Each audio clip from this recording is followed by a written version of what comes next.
At it again, and we've got to talk about some things today. These polls, sheesh. Like, share, comment, and hit that subscribe button if you are new. And let's dive in. Overall, this is the handling of the Israel-Hamas war. And again, it kind of measures overall up with Biden's foreign policy approval. But look at this. Among the oldest group of voters, 65 plus, there's a majority who approve of how Biden is handling this. That's plus 12. Look at the youngest group of voters. 20 approve, 70% disapprove. He is 50 points underwater with the youngest group of voters. That is a 62-point net swing between youngest and oldest on this topic of Israel and Hamas. And it's a critical group of voters that he needs in order to win re-election, that's for sure. Thanks for watching.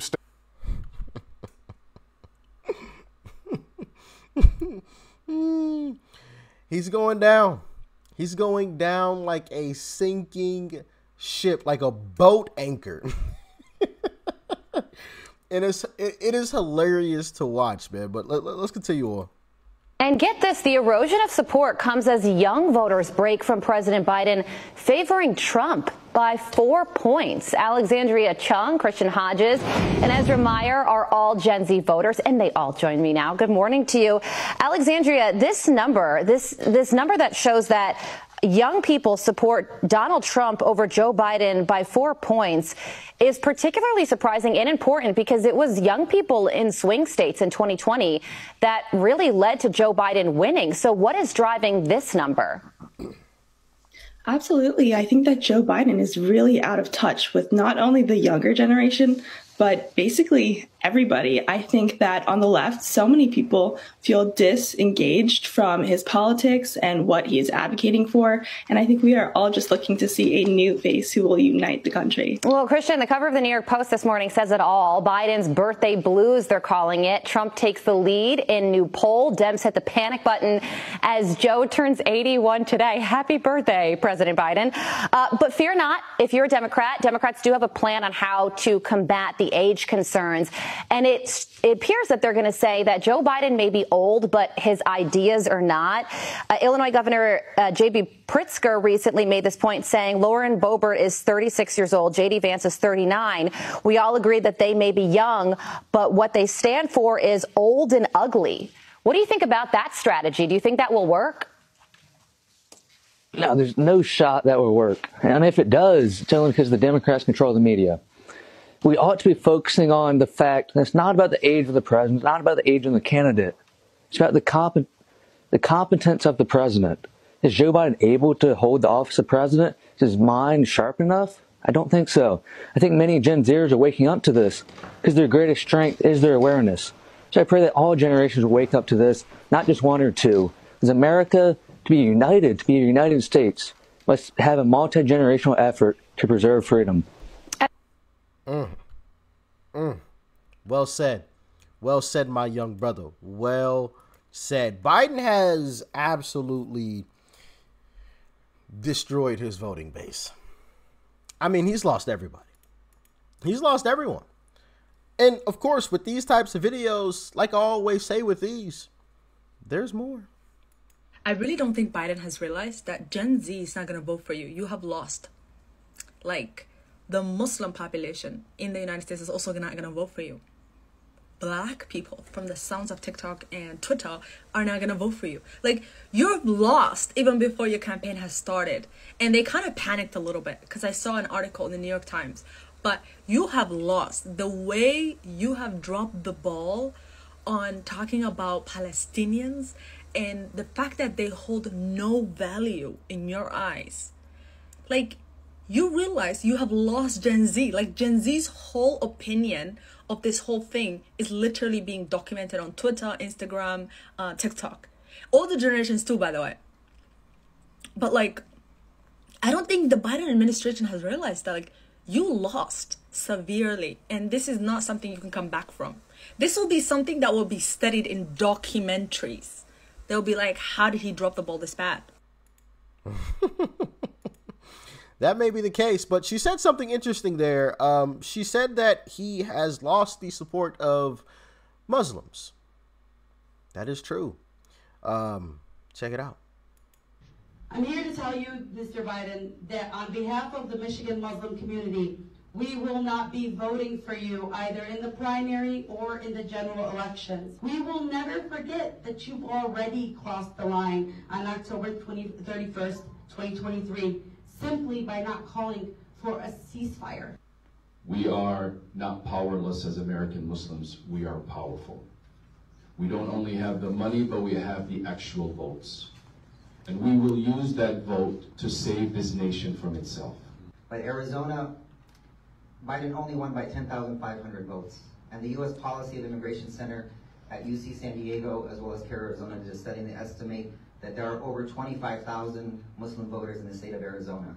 And I will work day and night to ensure that those voters abandon Biden this election and that we can guarantee that Arizona will not stand with a man who has tainted the blue wave with red dots of blood.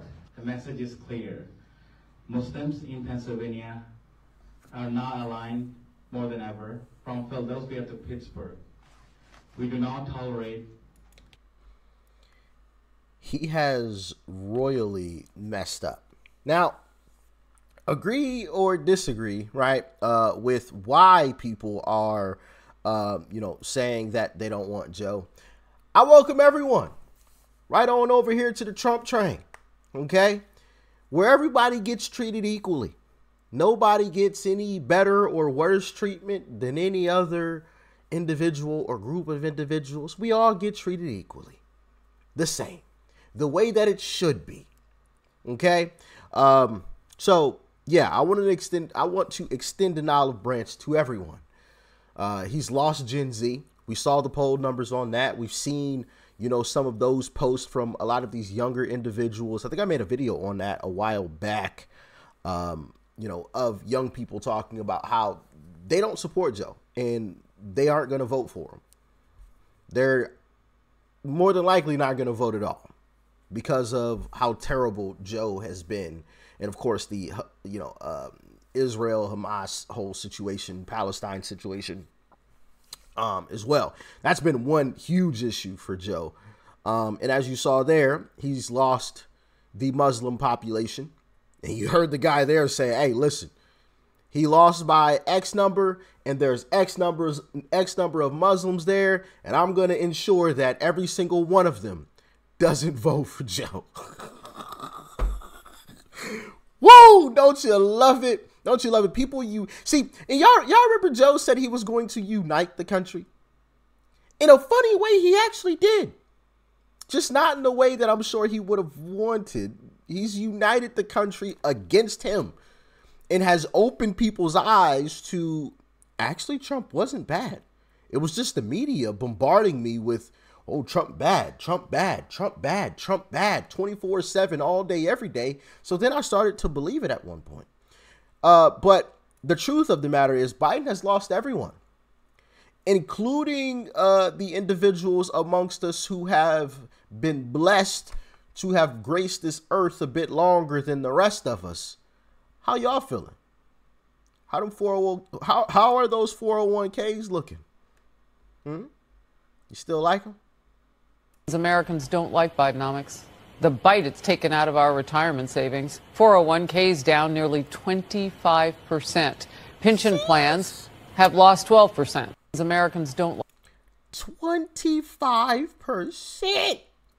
Ew. A quarter of them funds gone. They gone. Sheesh. I mean, not only that, the retirement savings, I'm sure, are being strained or being drained a lot faster than what was planned. So not only has he lost young voters, he's lost religious voters, he's lost, older voters, the older population. Meanwhile, Uncle Trump over here breaking records. A brand new Des Moines Register poll has former President Trump's lead in the state growing to 51%. There it is. The next highest candidate, Florida Governor Ron DeSantis, trailing behind 32. points behind at 19%. Iowa Attorney General Brenna Bird joins me now. Brenna, is it safe to say that Donald Trump's lead is insurmountable at this point? Well, it really is, and it is also historic. I have never seen a lead this big in the Iowa poll just a month before the caucuses. To be polling at over 50%, leading every single demographic. President Trump has the enthusiasm. Historic. And listen, I'm new to politics, so when I saw or see numbers like that, like his massive lead, and I've asked you guys, have you ever seen anything like this? And all of you said no. And what do you know? It's historic numbers. And what we saw a poll, what was it, yesterday? Day before yesterday, that had Trump gaining another 8 points in a place like Iowa. I believe it was Iowa. Gaining another 8 points while DeSantis only gained 3, even though DeSantis went to like all of the counties. He's done multiple debates, had, multiple national televised events, has garnered endorsements from a couple of people. I believe it was someone in Iowa, all of these things. And he managed to muster out 3 more points. Meanwhile, Trump gained another 8. Yeah. I think that says everything you need to know. As far as the primaries go, it's over. It's been over. It's been long over. It was over a long time ago. But as far as the presidential race goes, I believe it's over too. Because, like I said before, Joe's lost everyone. He's lost the young. He's lost the religious. He's lost the, older population, right? He's lost everybody. He's lost black people. We've seen those clips. I've showed you guys those clips. More recently, where was that? I brought you guys the clips of the people of Chicago saying flat out, no, we're not voting Democrat. We're done. Hey, Trump, come meet with us. We'll vote Republican. Like it is over. It is cooked. The only thing, there's 2 things. There's 2 things that I see, from my personal opinion, that can stop Republicans at this point. 2. And that is people not showing up because all the polls and all of the predictions and everything else, people on social media, Trump, people getting comfortable and saying, yeah, I don't need to participate. So we'll win it anyway.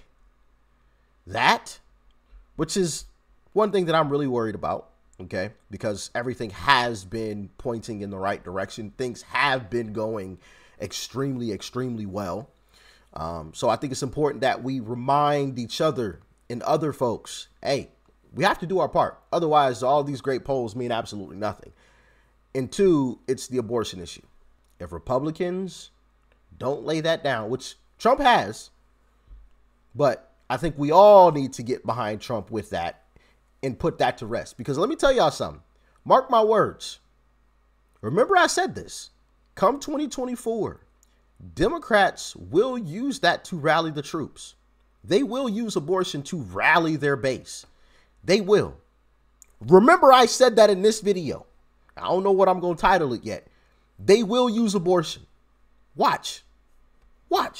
And we as Republicans need to separate ourselves from that as far as possible. So when they do, it has no bite. It has no bite. It has zero effect. Minimal effect, if anything. Because they'll try it. They are going to try it. Now, I don't know that with 100% certainty, but I feel like that's just common sense, knowing Democrats and watching their moves and everything else. And if I were a Democrat, I would try to. I would try it. I know most of America isn't for it, okay? Or at least isn't for, a Ron DeSantis-like ban.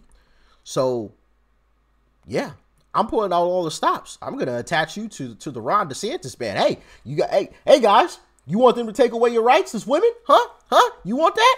Oh yeah. Like, I put myself in other people's shoes, and when I do that, oh yeah, I'm pulling that card. So in my opinion, they are going to try to pull that, but I think Trump has navigated that well thus far, and I believe he will navigate it well in 24. And it'll be up to us to, kind of rally behind him when he does come out and, kind of put those things to the side and like, oh no, we'll come to the table and we'll meet, we'll talk about things, or, oh no, that's up to, really it's up to the states at this point anyway. So it's not really up to the president, but, when he tries to shove it to the side, I think it's important that we remember it's a game of chess, not checkers. All right. But y'all let me know what you thought about this one in the comment section below. Like, share, comment. Hit that subscribe button before you go. Peace and love. I'm out.